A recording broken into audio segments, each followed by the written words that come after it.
Je viens de passer la frontière avec le Monténégro. Donc c'est parti pour cette via Dinarica.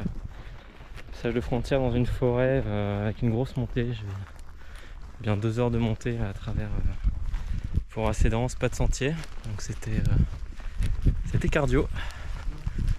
Rien de mieux pour se mettre en jambes en début de matinée comme ça. Et puis bon, le temps est toujours superbe.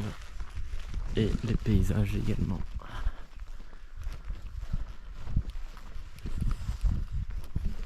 Donc début de cette via Dinarica avec le Monténégro. Je sais même pas combien de jours j'ai de prévu au Monténégro, je pense petite semaine, voire un peu moins, je sais pas. On verra. Mais c'est vrai que les passages de frontières vont arriver beaucoup plus rapidement que ce n'a été le cas avec la Grèce ou l'Albanie. Donc le compteur des pays traversés va aussi s'accélérer un peu.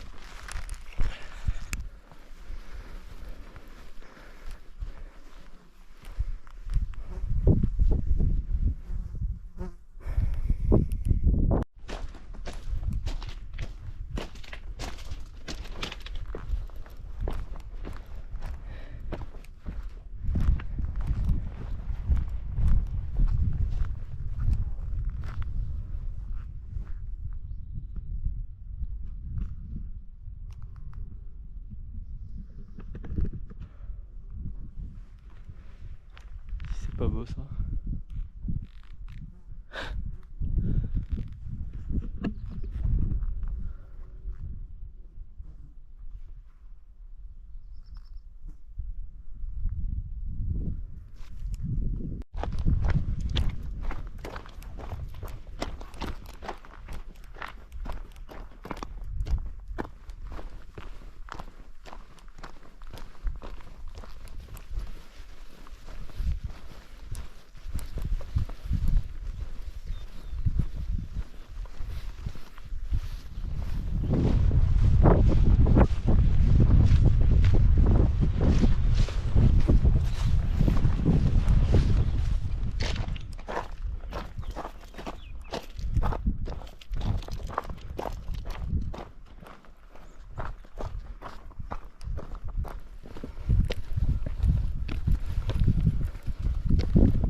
Sacrée journée.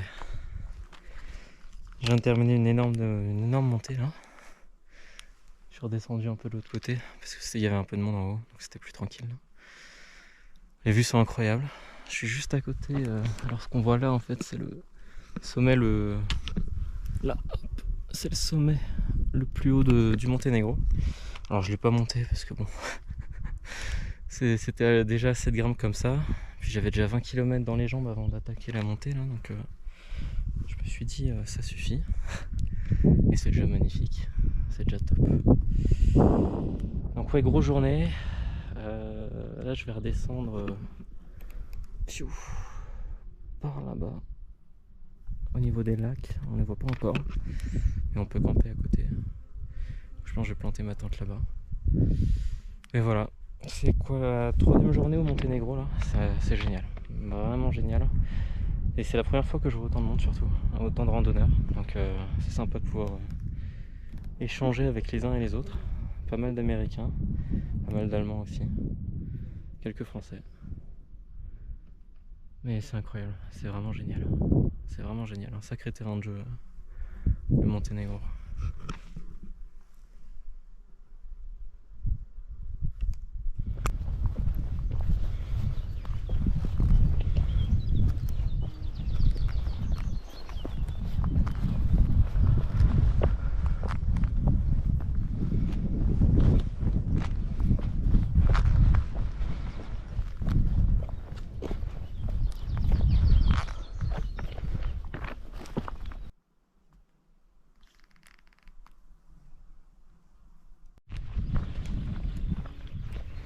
Dans quelques minutes, je vais passer la frontière entre le Monténégro et la Bosnie. Donc j'aurais mis environ 5 jours pour traverser le Monténégro. C'est vraiment un tout petit pays. Mais c'était génial. Le temps a été exceptionnel, comme ça tout du long. Il y a vraiment des espaces naturels. Voilà, c'est génial quoi. Donc ce matin je suis parti vers 6h du petit village. Alors, je sais pas trop comment le prononcer. Mratigny, je sais pas trop. Et je suis resté à une guest house parce que je suis un peu je me suis un peu fait avoir à Zablac, qui était en fait le dernier gros village que j'ai traversé. C'était dimanche et là on est quoi? On est mardi.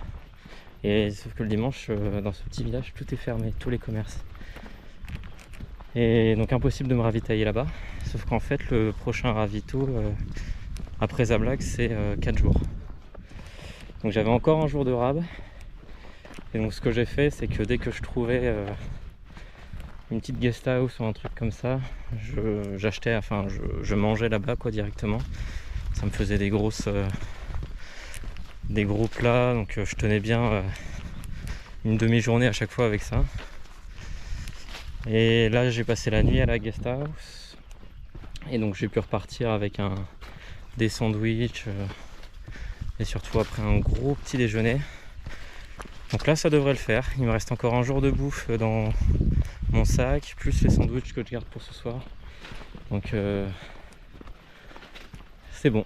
Mais il va falloir que je sois plus vigilant quoi pour les prochaines fois, parce que c'est vrai que je m'attendais pas à ne pas pouvoir me ravitailler comme ça au Monténégro. Donc je pense que ça va être la même chose en Bosnie. Je crois d'ailleurs qu'après le village là, que je vais traverser dans 2 jours, il faudra carrément porter 5 à 6 jours de bouffe.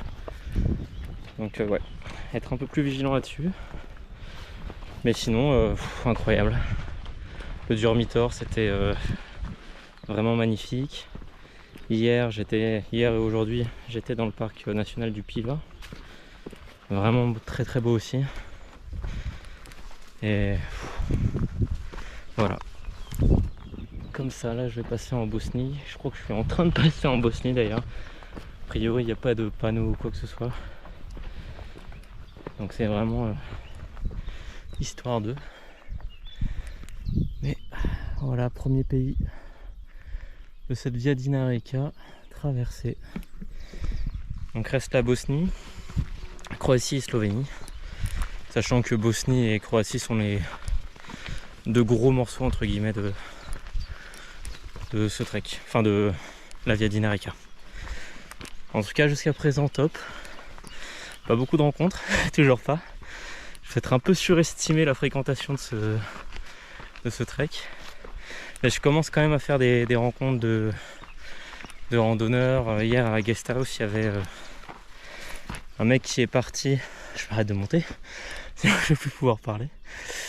Un mec qui est parti d'Écosse à vélo et qui se fait tout un trip à vélo, donc dans les Balkans.